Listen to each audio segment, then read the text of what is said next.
Sud Radio, le 10h midi, mettez-vous d'accord, Valérie Expert.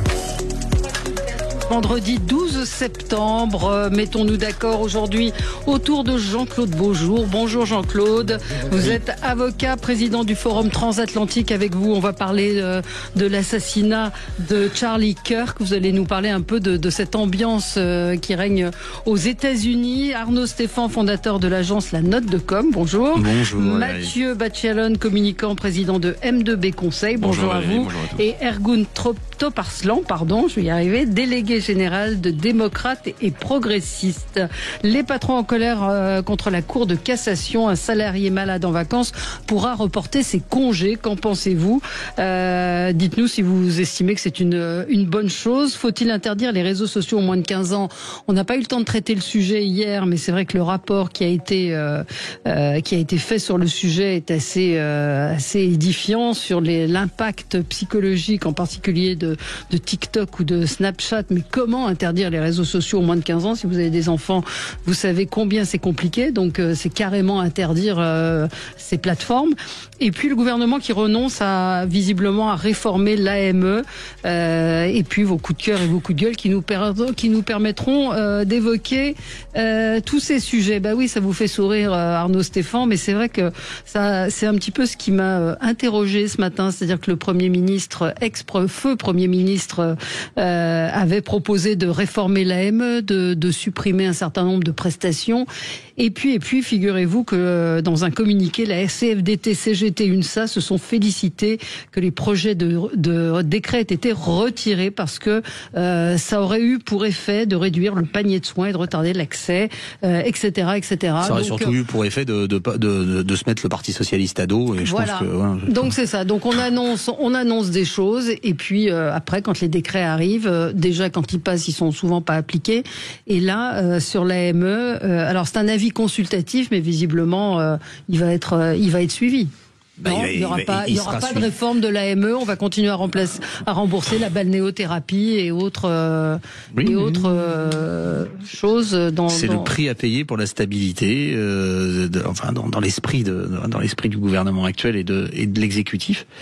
Il faut faire des petits pas et donc ils font ce petit pas pour pas se mettre à dos le PS. Rien n'empêchera le nouveau gouvernement, une fois constitué, de revenir à la charge pour demander, s'il le souhaite, l'examen des tests contestés.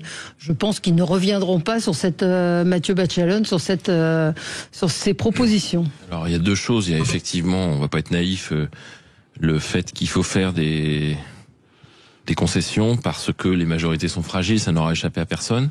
Ça, c'est la première des choses. Après, sur le fond, ça se discute. Je pense que c'est pas que la question de la balnéo. D'ailleurs, la balnéo, elle est pas c'est pas uniquement dans la question de, pour le coup, c'est pas l'AME. Si, c'est l'AME. Oui, mais l'AME recouvre pas que ça. C'est-à-dire qu'on a pris des mesures assez symboliques qui peuvent effectivement être un peu choquantes, mais l'AME, c'est pas que ça. Il y a quand même aussi, on peut pas le nier, une question de santé publique derrière ça. C'est-à-dire que... Non, mais c'est pas supprimer l'AME, c'est réformer, c'est supprimer un certain nombre de prestations qui n'avaient peut-être pas lieu d'être pour des gens en situation précaire. A aussi une utilité. On peut pas supprimer l'AME et il y a quand même une utilité, y compris une utilité en termes de santé publique, en termes de propagation des maladies. En termes, voilà. Après, oui, c'est vrai que c'est surtout une question, mais ça va être comme ça sur beaucoup de choses, puisque on sait que c'est un gouvernement, un gouvernement. Il n'y a pas de gouvernement, mais enfin, c'est un nouveau Premier ministre qui est arrivé dans des conditions sans réelle majorité, sans a priori qu'il y ait eu des choses qui aient été dealées, ou si elles ont été dealées, peut-être qu'elles ont été plutôt avec le Rassemblement national, mais ce coup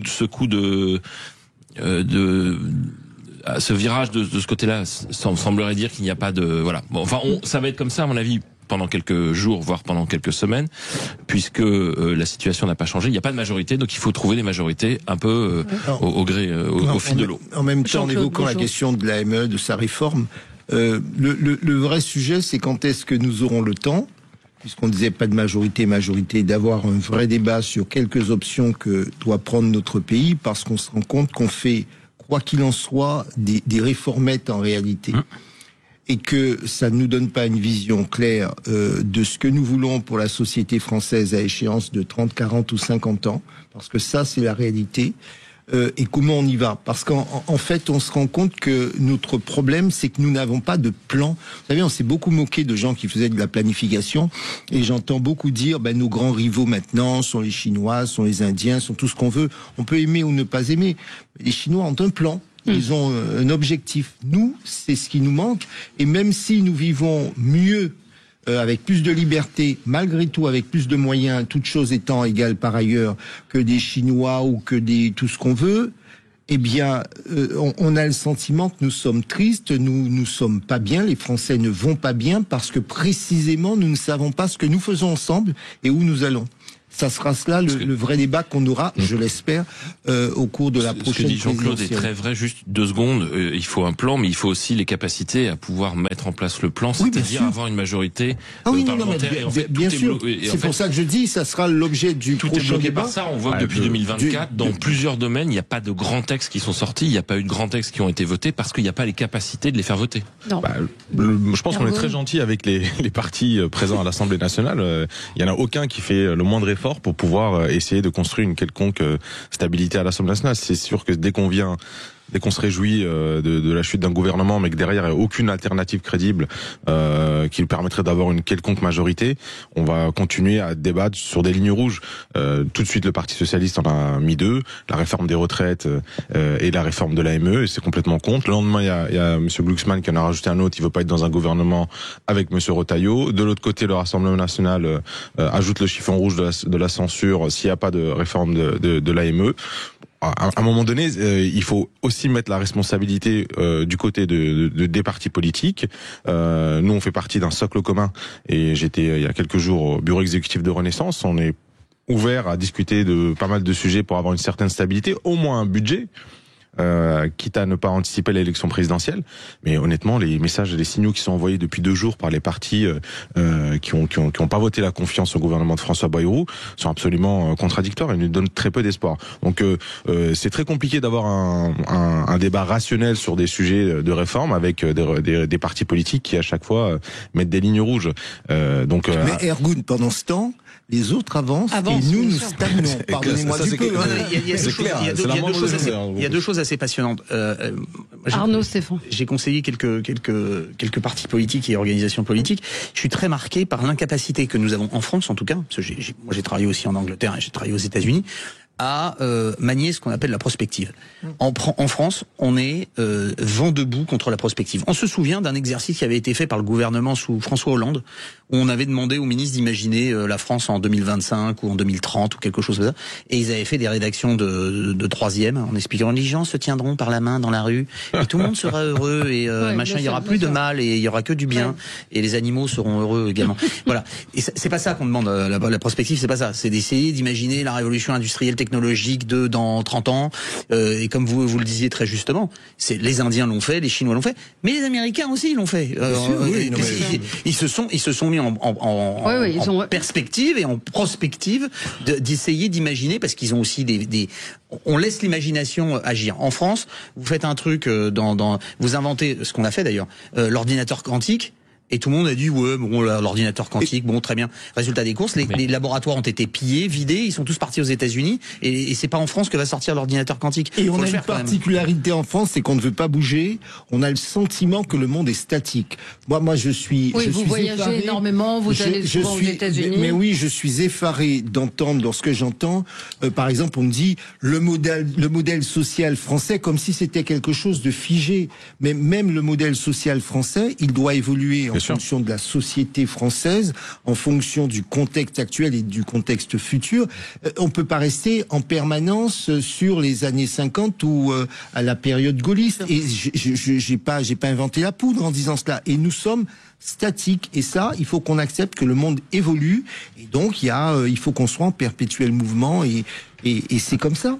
On se retrouve dans un instant. On va revenir avec vous, Ergun, parce que c'était votre coup de gueule et que je voulais évoquer le sujet sur cette décision de la Cour de cassation, le report des congés payés si on est malade en vacances. Alors on va rentrer dans le détail et on vous attend au 0826 300 300. Est-ce que c'est normal? Voilà, vous tombez malade pendant les vacances, zut, vous perdez des jours de congé finalement. Tout de suite. Sud Radio, mettez-vous d'accord, Valérie Expert. Sud Radio, le 10h midi, mettez-vous d'accord, Valérie Expert. Alors, j'espère vous entendre, auditeurs de Sud Radio, sur ce sujet. Une nouvelle jurisprudence qui va permettre à des salariés malades pendant leurs vacances de récupérer ces journées de congé. Alors, pour lancer le sujet, on a déjà un appel au 0826 300 300. C'est Florence. Alors, on vous prend tout de suite, Florence, parce que vous êtes boulangère et vous avez 5 minutes. Voilà, vous avez 5 minutes. Donc, Florence, ça vous a fait bondir. Bonjour. Bonjour Valérie, bonjour tout le monde. Donc effectivement, je tenais à participer sur le sujet malgré le rush là en boutique et des problèmes de personnel qui font que il faut déjà y pallier et c'est pas un arrêt maladie, c'est problème d'embauche. Mais ça, j'en ai déjà parlé sur votre radio. Ouais. Et donc là, les arrêts maladie. Les arrêts maladie, mais ça vous arrive beaucoup? Il y a beaucoup de salariés qui posent des arrêts maladie, qui sont malades et qui donc du coup ne viennent pas travailler. En fait, non, pas trop. Honnêtement, on doit être dans une bulle qui nous protège. Il n'y a pas trop de malades. Vous nous appelez d'où? Vous êtes dans une petite ville, dans une grande ville? Oui, nous sommes à Ably, à côté de Rambouillet, entre Rambouillet et Saint-Arnaud. Et donc non, j'ai pas trop d'arrêts maladie réguliers. Par contre, alors c'est bien, c'est pour les salariés. Mais je suis même pas sûre que ce soit d'une façon générale bien pour tous les salariés parce que ceux qui sont absents devront être remplacés. Donc on va faire des heures supplémentaires pour ceux qui acceptent et généralement ils ont vraiment un esprit d'équipe, l'esprit d'entreprise. Donc ils veulent que ça marche et parce qu'ils ont bien compris que ce qu'ils produisent, c'est ce qu'on vend, c'est ce qui paye les salaires. Et les factures. Mais le fait que ces journées de maladie puissent être récupérées, ça va être compliqué pour vous, ce serait compliqué pour vous à gérer. C'est ingérable. Ouais. C'est ingérable. Déjà faire des plannings, c'est compliqué. Mais là, avec nous en fait, pour gérer les congés, on ferme la boutique. Donc les clients, ils acceptent qu'on soit absent.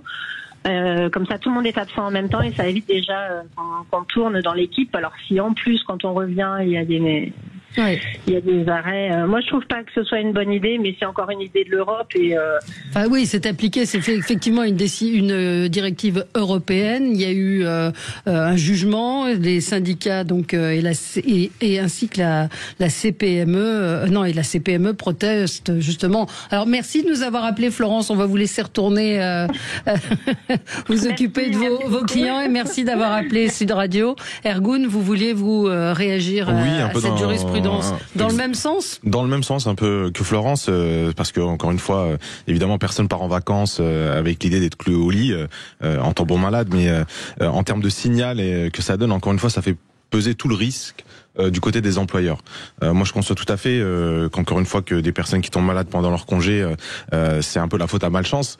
Mais comme à chaque fois, la faute à malchance individuelle, elle est portée par le collectif. Donc le message que je voulais faire passer, c'est que tout d'abord, c'était ça nous met encore dans une situation difficile. Et il faut pas oublier une chose aussi, c'est que l'État aussi est un employeur. Je crois que l'INSEE disait qu'on a 5,8 millions de fonctionnaires sur notre territoire. Et donc toutes ces personnes-là sont assujetties aussi à ces problématiques d'arrêt maladie, de congés et autres. Et dans un contexte où on cherche à faire des économies, encore une fois donner ce signal où une quelconque difficulté du quotidien ou de la vie sera portée à chaque fois par le collectif, l'employeur ou l'État quand c'est l'État qui est employeur. Pour moi, c'est un très mauvais signal et dans le contexte actuel, je pense que ça ne fait pas du bien dans le débat politique qu'on essaye de mener tous. Le ministre de l'Industrie, Marc Ferracci, était l'invité ce matin de Maxime Liédo et il s'est dit préoccupé des conséquences sur la compétitivité et l'augmentation du coût du travail. C'est une directive européenne, les amis. Je veux dire, il fallait suivre le truc avant. Il y a pas de surprise, quoi. Je veux dire, il y a un Parlement européen, il y a des textes. Je sais, j'y ai travaillé. Vous recevez des trucs, des annuaires comme ça à traiter dans les 48 heures. Mais je veux dire, il y a aucune surprise. C'est pas un texte qui nous arrive. Oh là là, il y a une décision européenne qui nous est tombée sur la colle au quinte et on découvre ça halluciné. Non, ça veut dire que les gens ont pas fait leur boulot, qu'ils ont pas suivi ce texte, ils ont pas suivi les négociations, ils ont pas suivi éventuellement les propositions d'application, etc. Et il n'y a pas de surprise. La directive européenne, elle tombe pas de Mars. Mais moi, ce qui m'interroge, c'est je me me casse une jambe pendant les vacances, je bois, j'espère que ça ne m'arrivera pas, je peux demander le report de mes congés. C'est-à-dire maintenant, par il y a une exemple, jurisprudence comme ça. Si vous êtes alors sans vous casser une jambe, mais vous êtes très lourdement enrhumé, angine, etc., et votre médecin vous dit, je vous donne 3 jours de congé de maladie, cela veut dire que ces 3 jours-là vont arrêter votre congé annuel, vous allez repartir en congé annuel, et lorsque vous reviendrez, soit votre employeur vous dit, eh bien, au lieu de rentrer le 1er septembre, vous rentrez le 4, ou alors vous aurez 3 jours à prendre à un moment donné de l'année, parce qu'il vous restera 3 jours de congé, puisque vous aurez été, pendant votre congé annuel, malade pendant 3 jours. Alors, moi, ce qui a été dit sur le suivi des dossiers européens, évidemment, vous savez, pendant très longtemps, on a considéré que tout ce qui était Europe et international, c'était très loin, trop intellectuel, avec des gens qui ne prenaient pas le temps de rentrer dans les dossiers. Et d'ailleurs, ce sont plutôt les petits pays qui sont vraiment qui bossent les trucs là-dessus. Mais nous, on prend ça par-dessus la jambe. Et effectivement, on ne suit pas correctement. Je dis pas que ça n'est pas fait, mais c'est fait insuffisamment. Et or, les questions européennes et les questions internationales ont un impact direct, je dis bien direct, sur notre quotidien. Ça, c'est la première chose. Et puis sur le fond, ça part d'un bon sentiment, probablement. Mais ce qu'il faut bien comprendre, c'est que le tissu économique français, je parle du cas de la France, le tissu économique français est un tissu de petites et moyennes entreprises et de très petites entreprises. Et comme l'a dit la boulangère, c'est que ça pose des problèmes d'organisation, ça pose des problèmes de fonctionnement. Qu'est-ce que vous voulez que je vous dise? Si j'ai eu un collaborateur au cabinet qui n'est pas là pendant 3 jours à un moment donné, je vais pas aller embaucher un collaborateur qui connaît pas les dossiers pendant 3 jours. Ça veut dire que ceux qui sont là font un surcroît de travail. C'est ça la réalité des petites entreprises. Et vous irez moins vers de l'embauche aussi. Et on ira moins vers de toutes les façons, on ne peut pas comme ça embaucher. Vous savez, vous n'embauchez pas 3 jours quelqu'un qui ne connaît pas, et même dans une boulangerie, on a besoin de connaître la clientèle, on a besoin de travailler, ça se fait pas comme ça. Ça veut dire que c'est un surcroît de travail, où quand on est plus ou moins indépendant, et beaucoup d'indépendants, et beaucoup de dirigeants de PME, je vais vous dire, moi je parle pour les petites entreprises et PME, sont en souffrance aussi au travail, on n'ose pas le dire, parce que c'est un rythme qui est infernal. Simple. Nous avons une culture, vous voyez, politiquement, et là, c'est statique. On ne vous parle d'entreprise qu'en parlant des 40 entreprises du CAC 40. Exactement. C'est exaspérant, je vais vous dire. Mais pour les petites entreprises, ça va être extrêmement... La majorité des entreprises, c'est un salarié. 80% de nos entreprises sont des entreprises de petites et moyennes entreprises. Très petites même. Valérie, juste pour rebondir là-dessus, je pense qu'on se fait un petit peu plaisir avec ce sujet. Non mais dans le sens où... C'est quoi cette pause? Non mais on se fait... C'est-à-dire, vous pensez qu'en réalité, il va y avoir très peu... C'est une espèce je pense qu'il faut faire confiance aux salariés. Non, mais en réalité, vous allez avoir des patrons qui vont être en PLS. Regardez, on a un exemple. Alors, c'est pas un exemple universel, mais regardez notre amie qui a appelé auditrice boulangère, disait qu'en réalité, ces salariés comprenaient la bonne marge de l'entreprise. Et il y a plein de salariés en France. Sauf que je peux vous donner votre exemple de la restauration, où vous avez des gens. Non, mais dans la restauration, c'est terrible. Il y a toujours des contre-exemples. Il y a toujours des contre-exemples partout. Mais je pense qu'il faut pas imaginer qu'avec cette décision, les salariés français qui vont être vus comme des tirs au flanc vont forcément tous profiter. C'est pas ce qui a été dit. Non, j'ai pas dit ce que ça a été dit, mais je pense que il y a ce sujet-là et ne pas penser qu'on parlait d'immobilisme et tout ça et tout.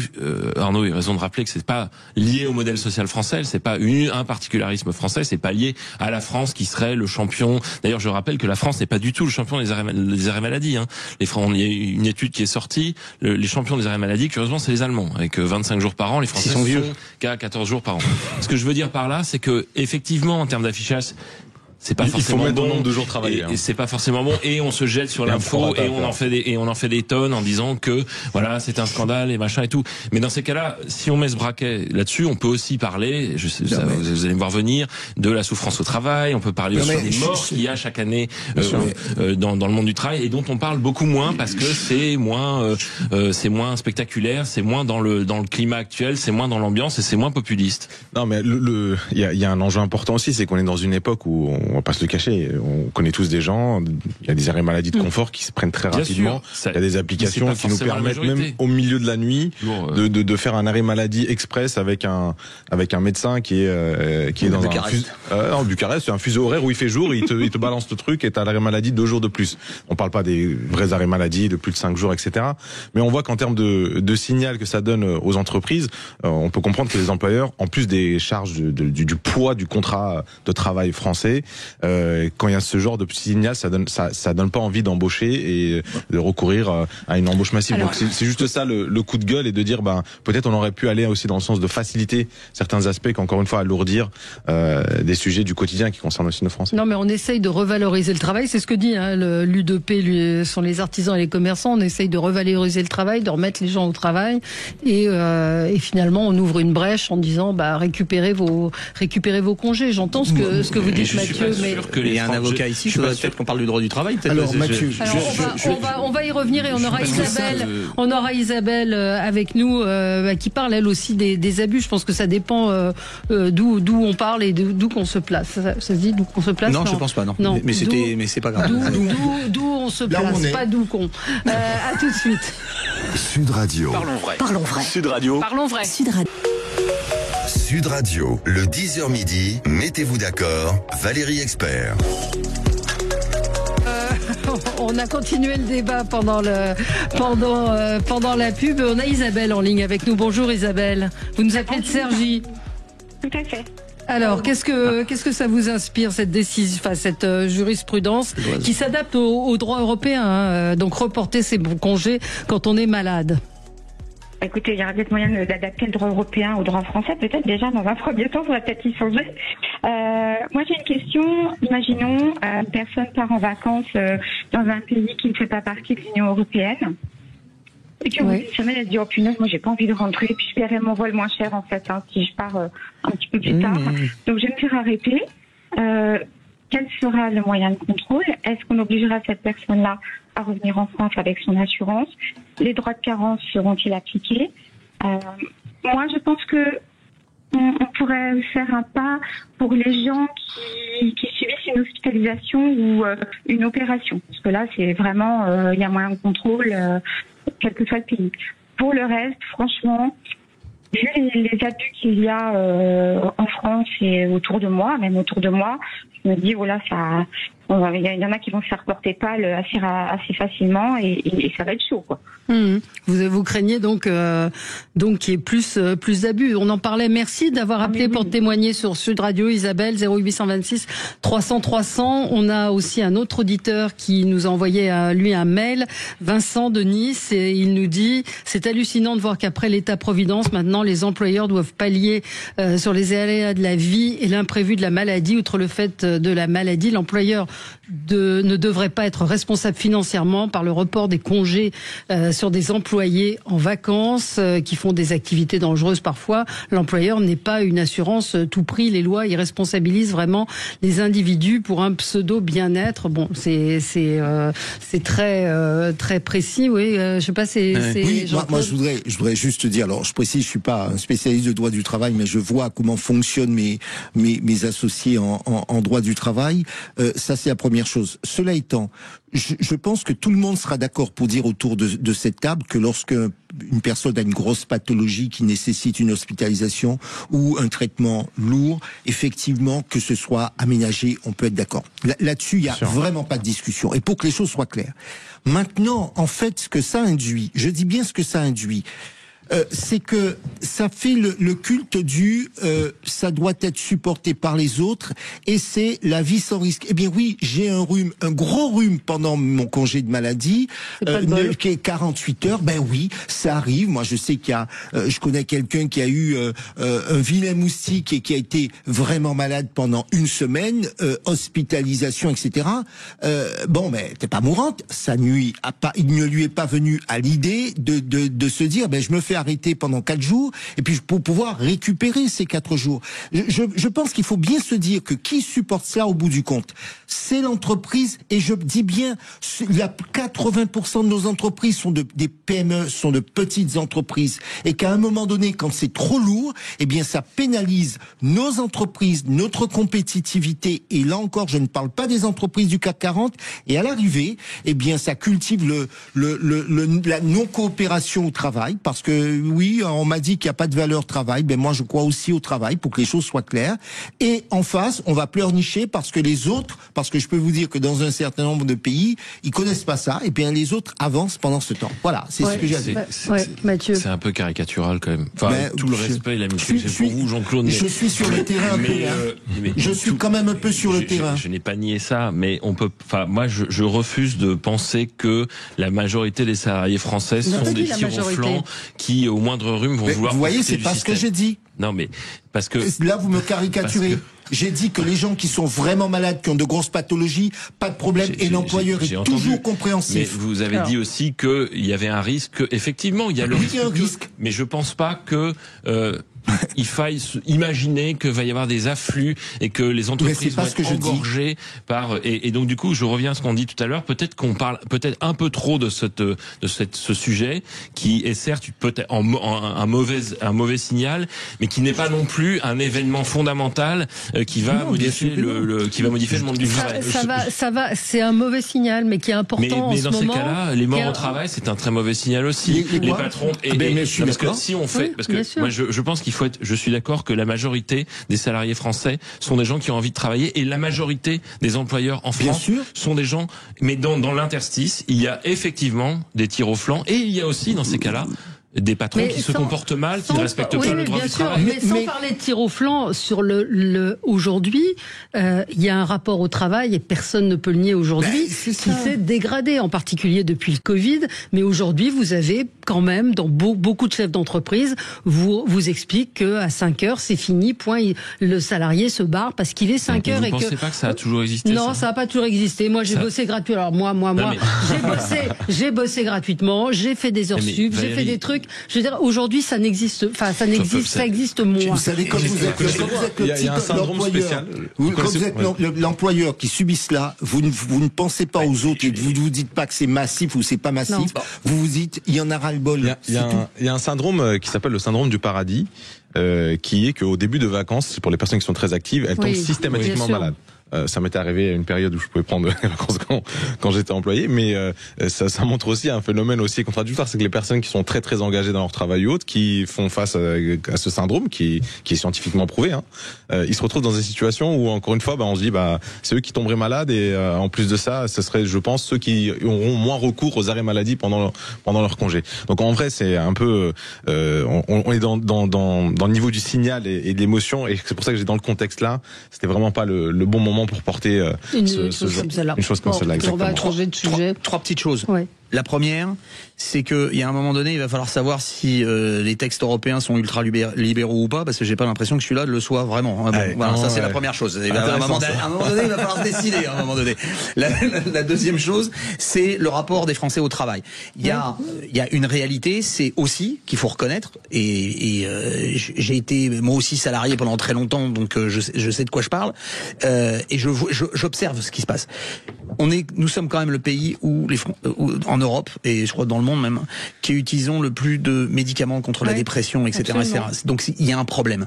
Il y a un problème. Et je pense que ce problème, il n'est pas lié forcément au travail, mais il est lié au management à la française. Je pense que le management à la française, c'est de la daube. Vraiment. Bien sûr. Il y en a oui, ça s'appelle le caporalisme, c'est le time facing. Oh, il n'est pas derrière son bureau, c'est qu'il est en train de me voler mon argent. Voilà. Donc c'est un mélange entre Harpagon. Voilà, c'est un mélange entre Harpagon et tout ça. La troisième chose, c'est que je pense que et on verra si je me trompe ou pas. Je pense que ce texte sera beaucoup plus appliqué dans le public que dans le privé. Absolument, oui, ça c'est une des dernières choses. Et puis enfin, Comptons en revanche sur les salariés du privé, comptons en ce qui concerne les salariés du privé, sur l'hyperadministration des déclarations pour récupérer ces congés. Je pense que ça va devenir une usine à gaz d'une complication extrême et que dans le privé, on peut voir. Voilà, c'est ça, et qu'il y aura peu de gens dans le privé qui feront la déclaration. Allez, on va changer de sujet. On va avec vous, Jean-Claude Beaujour. On ne l'a pas traité hier parce qu'on savait que vous veniez aujourd'hui. Merci. Comme ça pour nous. Nous, on n'a pas ce genre de privilège. Mais c'est ça la France des, comme dirait Louis de Funès, c'est ça la France des privilèges. Jean-Claude est un spécialiste des États-Unis. C'est pour ça. C'était peut-être maladroit ma manière de le dire. Non, Valérie, vous avez raison. Voilà. Il y a la France des privilèges. La jurisprudence Beaujour. C'est une directive européenne. Ou américaine. Ou américaine, voilà. Donald Trump a appelé personnellement en me demandant de privilégier ce sujet. Et vous avez avec Jean-Claude exécuté. Beaujour. Alors, c'est l'assassinat de Charlie Kirk, donc révélateur de quelque chose aux États-Unis. Absolument. Alors, c'est vrai qu'on en a beaucoup parlé déjà depuis hier. Un certain nombre de gens le savent très bien. Charlie Kirk, 31 ans, assassiné une balle en plein cou. J'imagine que l'assassin, le tireur, savait ce qu'il faisait parce que il a tiré, il a tué. Il faut y aller dans ce contexte-là. 180 mètres. Et ce qui est, pour moi, ce qui m'a frappé, évidemment, et je redis qu'on a condamné, quelles que soient les idées que je ne partageais pas de Charlie Kirk, on a condamné cet acte. Maintenant, tout le monde dit, et j'ai beaucoup entendu, la violence politique aux États-Unis. C'est vrai que cette violence politique existe aux États-Unis. J'ai aussi entendu une polémique, ce sont les démocrates contre les républicains, c'est à cause des démocrates, c'est à cause des républicains, etc. Et je voulais simplement vous dire, moi j'aime beaucoup les faits, et de dire, oui, donc il y a eu Charlie Kirk républicain, mais on oublie que récemment, Melissa Hortman, élue démocrate du Minnesota, absolument. et son mari, au mois de juin 2025, ont été tous les deux tués. On oublie que Nancy Pelosi, via son mari, a fait l'objet d'attaques. Ça, c'est côté démocrate. Mais on oublie aussi que Reagan a fait l'objet de tentatives d'assassinat. Gerald Ford a aussi fait l'objet de tentatives d'assassinat. Tout ceci pour dire qu'il y a une vraie violence politique aux États-Unis. Une société plus que jamais polarisée. Il y a un ouvrage qui est très bien de Darrell West qui date de 5-6 ans et qui décrit très bien comment la société américaine s'est polarisée avec un drame maximum, puisque maintenant les Américains, selon qu'ils soient démocrates ou républicains, ils ne considèrent plus qu'ils sont tous américains. Il dit en face, celui qui est en face est souvent l'ennemi. Et on a là une société qui est au bord de l'explosion. Je voulais également insister sur votre plateau en disant une chose, que on dit beaucoup la société américaine devenue violente. Moi, lorsque j'entends les politiques français parler, j'entends aussi cette violence. J'ai le sentiment, j'ai écouté un certain nombre d'interventions, y compris à l'Assemblée nationale, certains m'ont paru même avoir une expression de haine à l'égard d'hommes et de femmes politiques, de compétiteurs, de gens avec lesquels ils peuvent ne pas être d'accord. Et je dis attention, parce qu'on me pose souvent la question, oui, il faut pas que ça arrive chez nous. Mais je dis, mais c'est déjà chez nous. C'est déjà chez nous. Un certain nombre de gens sont élus, je termine juste là-dessus, sont élus locaux, ils savent à quel point même les élus locaux se font agresser aujourd'hui, et même tout leader d'opinion, on le voit bien, certains disent, on sort d'un plateau, on reçoit des dizaines de menaces. Alors, certes, il n'y a pas des armes qui se trimballent comme aux États-Unis, mais vous savez, il suffit de très peu de choses pour qu'un esprit fragile, ou un esprit un peu déséquilibré, ou un esprit un peu surexcité, passe à l'acte. Et l'acte, c'est pas que le fusil, c'est le harcèlement, le cyberharcèlement. Il y a une députée qui racontait ce qui lui est arrivé. Ça peut être des insultes dans la rue, non, etc. etc. C'est la question que je vous pose, auditeur de Sud Radio, 0826 300 300. Est-ce que vous avez le sentiment que la France n'est pas très loin de cette violence? On en parle avec vous dans un tout petit instant. À tout de suite. Sud Radio. Parlons vrai. Parlons vrai. Sud Radio. Parlons vrai. Sud Radio.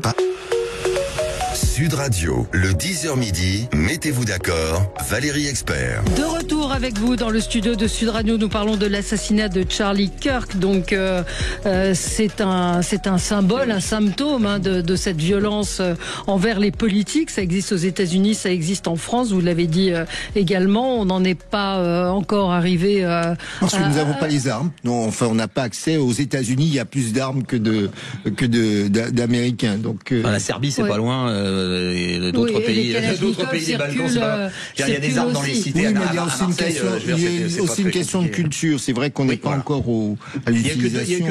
Il y a que deux présidents de la République dans toute l'histoire qui ont eu des attentats contre eux. Il y en a un qui est resté d'ailleurs, mais Ronald Reagan. Non, je parlais français. Français, oui, bien sûr. Non, les Américains, ils en ont eu beaucoup. Ils en ont eu beaucoup. Il y a eu l'attentat de l'Observatoire. Oui, le vrai faux attentat de l'Observatoire. Non, mais ce qui est intéressant dans ce qui vient d'être dit, c'est que oui, il y a une violence politique américaine que de temps en temps on a tendance à oublier ou à sous-estimer, mais depuis les fondements de l'Amérique, il y a une violence politique très présente. On le dit, il y a eu plusieurs présidents de la République qui ont été soit assassinés, soit qui ont subi des tentatives d'assassinat. Donald Trump le premier, la balle passe pas très loin lors de son meeting. Et il y a eu une deuxième tentative qui a raté avec quelqu'un qui avait essayé de l'avoir sur son parcours de golf. Ce qui est particulier avec Charlie Kirk, c'est que on a du mal à l'imaginer. C'était devenu une personnalité assez importante en fait. Ouais. Oui. C'était devenu une personnalité très importante, un peu plus. Sans mauvais respect pour les élus démocrates qui ont été assassinés, et c'est horrible et évidemment faut le condamner. C'était d'une autre nature, c'est-à-dire qu'on était parti sur un personnage qui était encore très jeune, qui était devenu excessivement vite une star. Y compris en Angleterre, vous savez, il avait fait des débats également à Cambridge et à Oxford. Oui. Et c'est peut-être ça, c'est-à-dire que vous avez une star montante et quelqu'un qui a 31 ans est déjà extrêmement connu, qui est suivi par des millions de personnes sur les réseaux sociaux, et il est abattu en plein dans son exercice favori, qui était celui du débat. Et c'est là où c'est un petit peu particulier. Il y avait un sénateur, un gouverneur américain dont j'ai perdu le nom, qui avait été victime, qui s'est retrouvé qui était un gouverneur du sud des États-Unis dans les années 70-80, qui avait pris une balle dans la colonne vertébrale, il s'était retrouvé paralysé, en plein au milieu de la foule.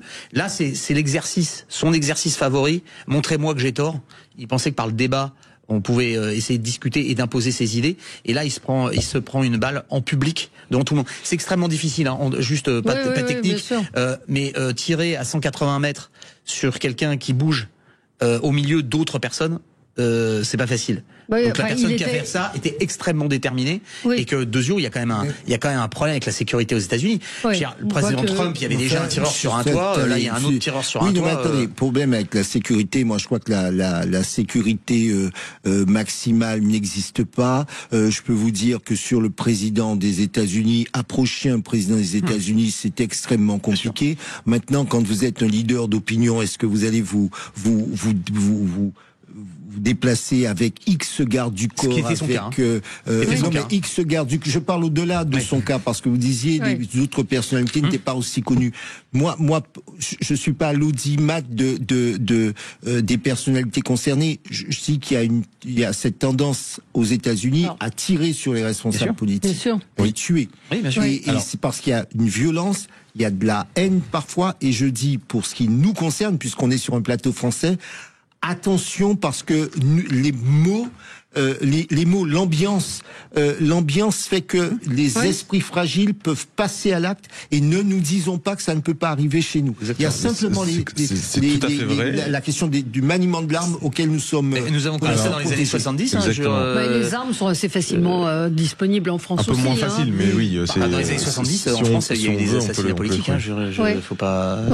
Peut-être aller dans la continuité. Il y a aussi un sujet, il faut faire très attention aux mots qu'on utilise, parce qu'on est face à un drame, et peu importe les positions politiques de l'élu, il faut les condamner, et on s'attriste de cet événement. Mais il y a aussi un événement aux États-Unis qui a été étudié, c'est l'électoralisme émotionnel. Et en particulier dans un livre qui est Les origines du populisme, où il montre qu'il y a une corrélation entre le nombre de personnes qui a doublé aux États-Unis entre 2020 et 2025, des personnes qui dînent seules les soirs en semaine. c'était 15%, c'est passé à 30%, et la part de ces personnes qui se retrouvent dans un vote émotionnel. Bon, ça veut pas dire, ça veut pas donner la faute à un camp ou à un autre, mais la dernière fois, ce vote émotionnel, il s'est retrouvé à 2 reprises autour de Donald Trump. Et si les politiques sont trop tentés par cette gestion émotionnelle du fait public et de la politique, ça nous met face à un danger qui a commencé aux États-Unis, mais qui commence à arriver chez nous aussi. On a de plus en plus de nos concitoyens qui vivent seuls, qui ont ce sentiment de solitude et qui vont l'exprimer soit via les réseaux sociaux, soit à travers un vote, et on l'espère pas, soit à travers une violence qui n'est plus une violence organisée et groupée des années 50-60, mais qui est devenue une violence individualisée. C'est une société individualisée qui n'est plus une société de classe et qui fait que ce genre d'événements malheureusement, sera de plus en plus nombreux. Mais en France, on n'est absolument pas protégé de cet effet et surtout cette culture de l'électeur émotionnel. Ce que dit Argoun est très intéressant, je trouve, sur le côté la dictature de l'émotion. Et à mon sens, il y a une deuxième brique qui s'ajoute à ça.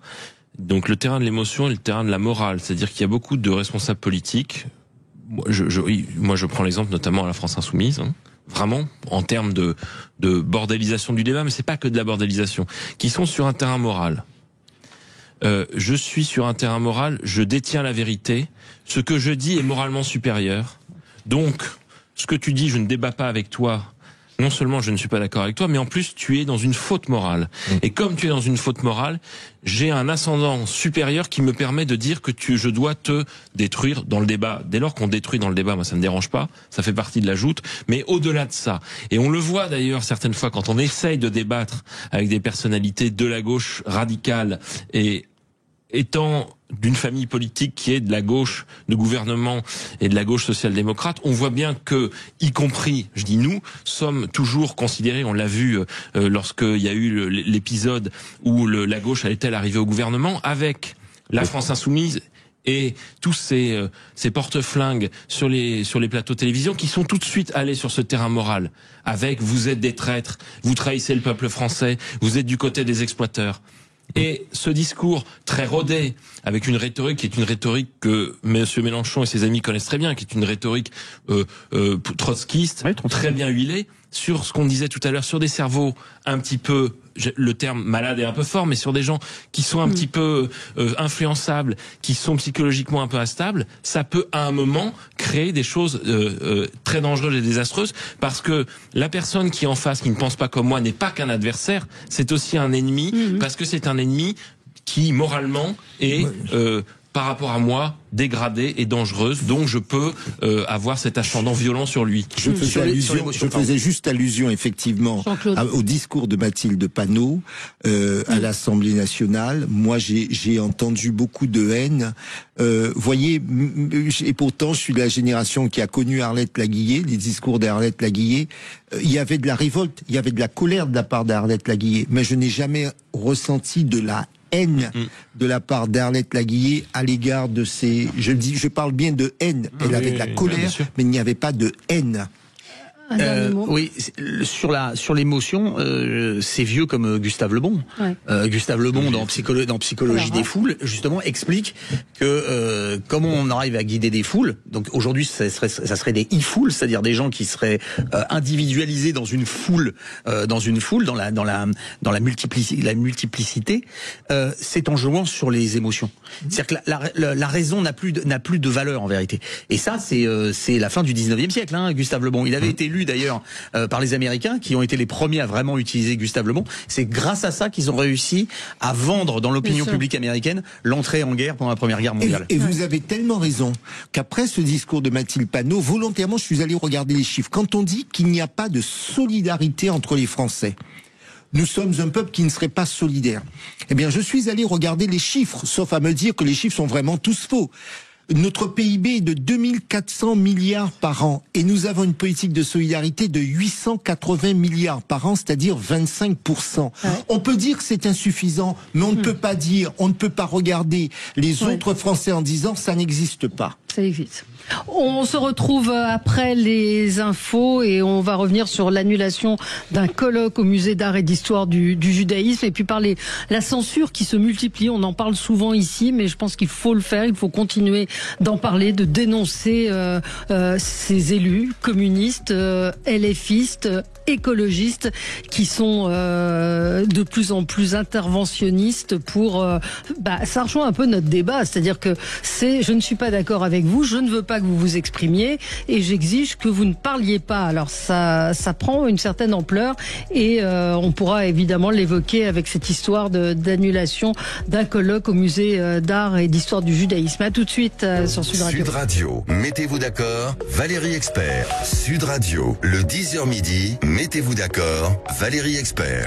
Et nous sommes ensemble, je vous rappelle que les débats désormais démarrent à 10h, 11h30 les médias. Nous serons avec Cyril Ferraud, grosse actualité pour Cyril Ferraud. On va y revenir avec lui tout à l'heure et Gilles Gansman. Mais pour l'instant, mettons-nous d'accord autour de Jean-Claude Beaujour, avocat, président du Forum Transatlantique, Arnaud Stéphan, fondateur de l'agence La Note de Com, Mathieu Bachelon, communicant, président de M2B Conseil et Ergun Toparslan, délégué général de démocrates et progressistes. Alors on va revenir sur cette censure qui est de plus en plus fréquente aujourd'hui en France, en particulier avec le conflit israélo-palestinien qui s'invite de plus en plus, qui est souvent l'objet de cette censure. On pense à ce qui s'est passé évidemment à Besançon, à une autre jeune femme traductrice qui est interdite également de débat parce qu'elle a des opinions sur la Palestine qui ne correspondent pas avec ce que pensent les organisateurs de cette manifestation. Et vous, Mathieu, vous vouliez revenir sur ce colloque au musée d'art et d'histoire du judaïsme. Alors, le musée d'art et d'histoire du judaïsme organise le 15 et le 16 septembre prochain à la bibliothèque de l'Arsenal à Paris un colloque universitaire dont le titre est Les histoires juives de Paris au Moyen-Âge et à l'époque moderne. Donc c'est un colloque universitaire comme il en existe énormément. Le musée d'art et d'histoire du judaïsme est un formidable établissement. D'ailleurs, si au passage on peut faire, c'était un coup de gueule mais un coup de cœur pour que les auditeurs qui sont parisiens ou de passage à Paris aillent dans ce musée qui est dans le Marais, c'est un musée superbe. Leur exposition sur la magie avait été extraordinaire. Ils ont fait des expositions superbes, ils ont fait une exposition sur Johann Sfar, ils ont fait des expositions sur l'apport, il y a des collections permanentes aussi sur l'apport et les imbrications qu'il y a entre la culture juive et la culture française depuis des millénaires. Et on ne peut pas suspecter du tout ce musée qui travaille quotidiennement à rapprocher les cultures et à enrichir les gens. On ne peut pas les suspecter à un seul moment de faire de la politique et de faire de la politique pour le gouvernement israélien. Or, il se trouve que 5 chercheurs français, alors on ne sait pas de quel... a priori, il y en a un de on sait, Simon Castagnier de l'université de Rennes, il faut les citer. Julie Claustre de l'université Paris-Cité, Vincent Denis de l'université de Rouen et David Manos du CNRS. Voilà. Donc ces 5 personnes ont boycotté le colloque. Et Pierre Gervais, j'avais oublié, de la Sorbonne Nouvelle, évidemment. Ces 5 personnes ont décidé de boycotter le colloque et de le faire savoir en plus, puisqu'ils sont fiers de cet acte de boycott. Pour la seule raison que lors de ce colloque, il y aura une universitaire spécialiste du domaine, reconnue mondialement et qui vient et qui est de l'université de Tel Aviv. Non mais ils ont le droit de boycotter, mais qu'ils expliquent les raisons de leur boycott. Alors ils ont le droit de boycotter, oui et non, dans le sens où ils sont, jusqu'à preuve du contraire, tous fonctionnaires et donc recevant à titre personnel et aussi pour leur labo de recherche de l'argent public. Donc il y a un moment où faire les fiers à bras, ajouter de la haine et de la division dans un domaine qui est le domaine universitaire, où en plus le colloque n'a absolument rien de polémique, c'est-à-dire on n'est pas en plus sur un sujet où il pourrait y avoir un débat sur, je sais pas, un colloque de géopolitique sur la politique israélienne. On est sur la culture juive en Europe au Moyen-Âge et à la grande et voilà. Donc on est quand même là-dessus. Je pense que c'est ça le problème. Et ce que rappelle très bien l'excellent communiqué de nos amis du musée d'art et d'histoire du judaïsme, c'est que Ils parlent de République des lettres et de l'indépendance de la République des lettres. Ils ont raison. Ils rappellent, fait historique, que même durant la période de la guerre froide, il y avait des universitaires qui venaient du bloc soviétique dans des colloques en Europe, et qu'il y a toujours eu, et c'est un principe fondamental, de faire la différence entre le chercheur, son travail et le pays ou la ville ou l'université dont il est originaire. Pardon. Et là, on arrive vraiment sur une chasse aux sorcières qui est scandaleuse, avec ces 5... vous avez donné leurs noms, mais j'espère que leurs noms seront oubliés, parce que de toute façon, ils finiront dans les poubelles de l'histoire, avec cette attitude scandaleuse de boycotter ce colloque. Donc j'espère que ce colloque... J'espère que le colloque se tiendra quand même malgré l'absence de ces 5 personnes, et j'espère que le musée d'art et d'histoire du judaïsme pourra continuer à nous égayer de ces manifestations dans des endroits où en plus le but est quand même de se questionner, de s'enrichir, et la culture, la vision que nous avons, je pense, tous autour de cette table de la culture, est un endroit où on confronte ses opinions, où on essaie de s'enrichir mutuellement et on essaie de s'améliorer. Un de leurs arguments, c'est le fait que cette participation pour eux équivalait à soutenir le gouvernement israélien. Ce qui est totalement faux. Mais madame, je voudrais pouvoir dire, est-ce que si demain, moi je me souviens que lorsque il y a eu les essais nucléaires dans le Pacifique à l'époque de Jacques Chirac, j'expliquais par exemple à des amis japonais à Tokyo que je n'étais pas directement responsable des essais nucléaires, quel que soit l'avis qu'on pouvait avoir sur ces essais nucléaires. Lorsque aux États-Unis il y a eu, lorsque la France a décidé de ne pas soutenir l'initiative américaine, la deuxième guerre en Irak, nous étions un certain nombre à dire, le gouvernement français décide. Pour autant, nous ne sommes pas directement responsables. Si à ce niveau d'éducation, vous voyez le problème que nous avons. Si à ce niveau d'éducation, parce que les personnes dont vous avez parlé, que je ne connais pas par ailleurs, mais je comprends qu'elles sont docteurs, chercheurs, ce sont des gens dits éclairés. Si à ce niveau d'éducation, on est dans cette posture de fermeture, comment voulez-vous que sur le terrain, nos concitoyens n'aient pas les mêmes réactions? Et après, on va venir vous dire, la main sur le cœur, comment telle chose est possible? Il faut faire des marches blanches, plus jamais ça. Mais c'est ce que je vous dis. Très rapidement par la suite, des esprits sensibles passent à l'acte. Parce que qu'est-ce que ça veut dire qu'on ne reçoive pas une universitaire israélienne? Mais tout d'abord, tous les Israéliens ne sont pas comptables de la politique de M. Juste pour apporter, dans le communiqué, il précise d'ailleurs bien justement, Jean-Claude, pour apporter de l'eau à votre moulin, qu'une partie des universitaires du monde universitaire israélien est en plus opposée à mais bien sûr, voilà. Mais moi je vois des ouvrages, je vois on ne va pas rentrer dans le conflit, mais considérer que parce qu'elle est universitaire israélienne, qu'elle est responsable, comptable de la politique de monsieur Netanyahou ou de notre Premier ministre, je trouve cela pas simplement scandaleux, mais je ne comprends pas que quelqu'un d'éclairé, un universitaire, raisonne de la sorte. Alors juste petite question, je ne sais plus, parce que je me demandais si la ministre de l'enseignement supérieur avait réagi, mais en fait je dois vous confesser que je ne me souviens plus comment elle s'appelle. C'est la collègue de Madame Borne. Philippe, je ne sais pas s'il a réagi, j'ai juste vu qu'en termes de réaction politique, il y a Emmanuel Grégoire qui lui a réagi assez vite en dénonçant le caractère honteux de de ce boycott. Il faudrait qu'on vérifie, on va vérifier si le ministre a réagi, mais soyons le plus nombreux possible à assister aux manifestations, à ce congrès, aux manifestations. Rachida Dati a réagi. Trop, c'est trop. Ces appels au boycott répété d'artistes, de spectacles, de conférences, de blocage d'établissements deviennent des prétextes à un antisémitisme caractérisé et assumé. Ce n'est plus une question d'opinion, c'est une question de justice et de politique pénale. Elle va encore plus loin. L'étape d'après, c'est qu'en fait, on est dans de l'antisémitisme décomplexé. Quand on voit, il y a 2 festivals littéraires là de la rentrée où il y a une ville qui a refusé la participation de Raphaël Enthoven, l'autre, le livre sur la place à Nancy, l'a maintenu, mais les débats que ça a suscité et les levées de boucliers que ça a suscité ont été honteuses, et honnêtement, j'espère que tout va bien se passer dans les prochains jours. Ça commence demain, mais l'ambiance et ce que ça montre de l'arrière-pensée de tout ça est absolument inquiétante. Donc l'expression de Rachida Dati, pour moi, elle est bienvenue, et il faut que la classe politique à un moment donné prenne conscience de l'aspect critique du moment. Pendant très longtemps, et surtout dans l'aspect l'après-Covid, on a dit attention, les experts, les scientifiques, il faut ne pas les critiquer, il faut les protéger, il faut qu'on les accompagne encore plus, etc., etc. etc.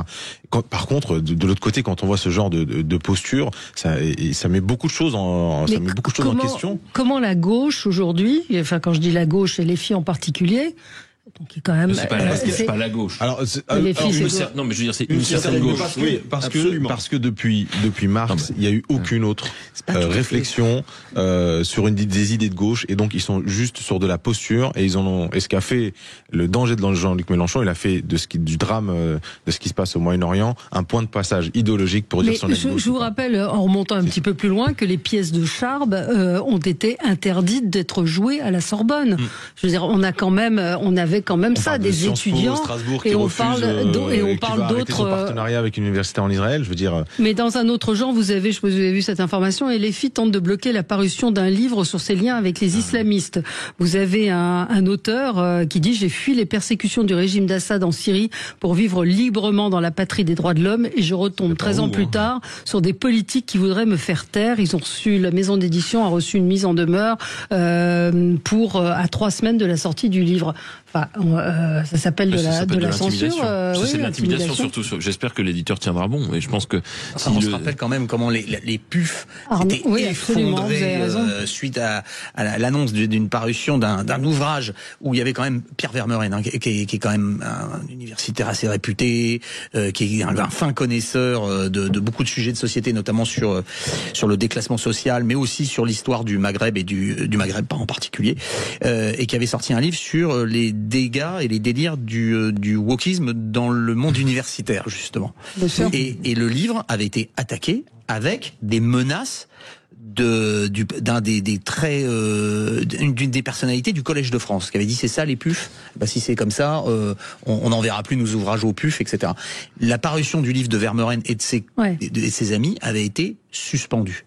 Vu la levée de boucliers, ils ont quand même publié le livre, mais sans publicité, sans vraie diffusion, parce que pour les gens, le livre ne paraissait pas. Moi, ce qui m'effraie, c'est que on est face à la politique de la police de la pensée. C'est-à-dire qu'il y a des gens qui me disent, voilà, et ça rejoint notre conversation. Tu ne penses pas comme moi, tu ne peux pas parler. Moralement inférieur à moi, donc j'ai le droit d'avoir. Ce sont des gens qui s'arrogent le droit de vous dire que vous devez penser de telle manière, et en fait, votre capacité doit être incluse dans le champ qu'ils vous attribuent. Alors, moi, je vais vous dire, pour être très attaché à la liberté de penser, à la liberté d'aller et venir, etc., moi, des gens comme ça qui vous disent que c'est ça leur valeur, et en vous disant qu'ils veulent accéder aux responsabilités, alors là, en toute franchise, je vous dis, jamais je ne pourrai voter pour des gens comme ça. Alors là, les chercheurs, en l'occurrence, on ne donnait pas leur couleur politique. Ça me fait penser vous connaissez... il y a une culture on imagine un peu. Valérie, vous parliez de Charb, pour faire un lien avec une famille plus ancienne. Vous vous souvenez de Rezer, qui était un grand dessinateur de Harakiri, de Charlie dans les années 70, qui, à propos des Mao, disait qu'il sentait le curé froid. Je pense que nous sommes sur les mêmes cléricaux aujourd'hui. Un peu ça. On se retrouve dans un instant avec vous, et on va revenir avec vous sur... Enfin, vous avez un coup de cœur pour les réseaux sociaux et les médias alternatifs. Tiens, on va en parler avec vous. À tout de suite. Sud Radio, mettez-vous d'accord, Valérie Expert. Sud Radio, le 10h midi, mettez-vous d'accord, Valérie Expert. Et on est de retour avec vous à 11h30, les médias avec Gilles Gansman, et nous recevrons Cyril Ferraud. Alors Arnaud, coup de cœur pour les réseaux sociaux et médias alternatifs. Kesako. Oui, parce que on voit bien aujourd'hui ce qui se passe en France avec un certain nombre de polémiques, et celle sur l'assassinat de Charlie Kirk n'en est que un des derniers soubresauts. On voit bien ce qui s'est passé avec notamment l'affaire Thomas Legrand et Patrick Cohen. C'est-à-dire que la tentation immédiate des médias, des grands médias, je dis pas mainstream parce qu'il y a une connotation très américaine qui ne me va pas, mais des grands médias appartenant généralement à des groupes financiers ou avec des personnalités qui sont proches, on va dire, de l'exécutif, c'est d'abord le grand silence. C'est-à-dire que quand une chose arrive, on n'en parle pas, histoire que personne ne s'empare du sujet. Et puis après, il y a la grande disparition, c'est-à-dire qu'on va en parler 24 heures, et puis on va attendre que tout ça disparaisse, et on va le mettre sur le tapis. Et puis quand ça ne fonctionne pas, c'est la grande diffamation, c'est-à-dire C'est-à-dire que quand vous sortez quand même l'info et que vous dites, vous êtes des médias parallèles, vous êtes le rayon paralysant de l'extrême droite ou du populisme ou les deux quelquefois, parce que comme il y a le dictionnaire des superlatifs en vérité n'a assez peu de pages en fait, et donc on essaye toujours de trouver à peu près la même chose. Pourquoi je dis ça? Parce que vous avez un cas qui est arrivé il y a quelques jours. C'est celui de l'assassinat de Achour Sarnaya. Oui. Achour Sarnaya, l'affaire a été présentée par les médias comme l'assassinat d'une personne handicapée sur son fauteuil roulant. Ça m'a frappé, ça. Oui, sauf que Achour Ariana, c'était pas que ça. C'était un réfugié irakien, chrétien, et qu'au moment de son assassinat, il était en train de faire une vidéo pour expliquer sa foi, la difficulté d'être chrétien dans le monde arabe, etc. Et il a été poignardé en plein direct. Ouais. Mais si je vous raconte l'histoire de cette manière-là, c'est pas la même histoire. Bien sûr. Bien sûr. Et que quand je vous dis la grande disparition, c'est que on a parlé de cette histoire, on a dit il y a un pauvre handicapé qui a été assassiné sur sa chaise, il est mort. Point. Voilà, on n'explique pas le contexte. Et que je ne peux pas croire, parce que je connais suffisamment bien les médias, moins bien que vous, Valérie, mais je connais suffisamment bien les médias quand même, pour connaître les sous-tendus et ce qui crée une actualité ou ce qui ne crée pas une actualité. Mettez une personnalité, imaginons que ça a été un militant LFI qui a été assassiné dans son fauteuil roulant, ou une personne qui était qui aurait été un musulman et pas un chrétien au moment où il aurait été assassiné par justement un Irakien qui est chrétien. Vous mélangez ces histoires, c'est plus du tout le même narratif et c'est plus du tout la même caisse de résonance. Et que s'il n'y avait pas un certain nombre de médias alternatifs, comme dire, ou des médias sur les réseaux sociaux pour dire ce qui s'est passé et pour montrer la vidéo. Je suis désolé, elle est dure à voir, mais de ce monsieur en train de faire sa vidéo, en train de parler de sa vie, de son histoire, de son handicap et de sa foi dans un pays où c'est très dur d'être chrétien, puisque les communautés y sont attaquées régulièrement. On ne comprend pas la chose. Et donc, merci à ceux qui ont publié quand même sur les réseaux sociaux cette histoire. Et enfin, on peut vous opposer l'inverse. On peut vous dire aussi qu'il y a une manipulation parfois des médias alternatifs sur l'information et qui la présentent de façon biaisée. La particularité des médias alternatifs, c'est que c'est l'auberge espagnole. Vous avez tout. Vous avez des gens qui présentent des choses très intéressantes, et puis vous avez des gens qui font n'importe quoi. Mais regardez ce qui s'est passé sur la campagne présidentielle aux États-Unis. Le président Trump a choisi, il a fait une stratégie, il a choisi d'utiliser ces médias. Mais pourquoi? Parce qu'ils étaient déjà extrêmement importants. Vous connaissez bien les États-Unis. Quelqu'un comme Joe Rogan fait plus d'auditeurs que la totalité des chaînes d'information aux États-Unis. Joe Rogan. Voilà.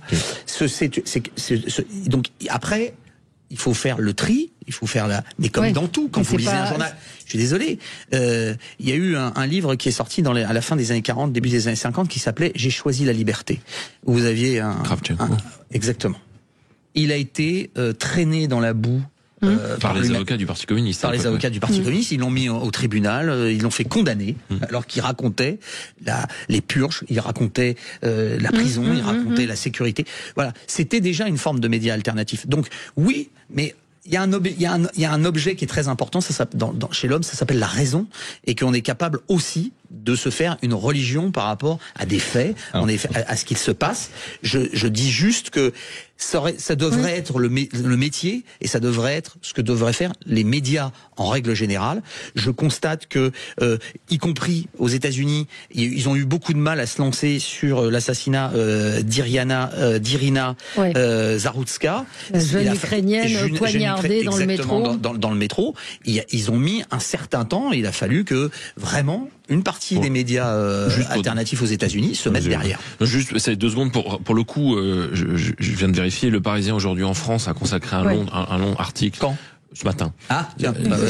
Dans l'édition d'aujourd'hui, sur lequel, pour le coup, l'article est assez complet et évoque le fait qu'il avait une activité sur les réseaux sociaux. Mais sur le coup, les réseaux sociaux hier ont dit aussi un homme en fauteuil pas poignardé. La première info qui sort, c'est celle-là. Le travail journalistique est aussi de vérifier un peu l'information avant de...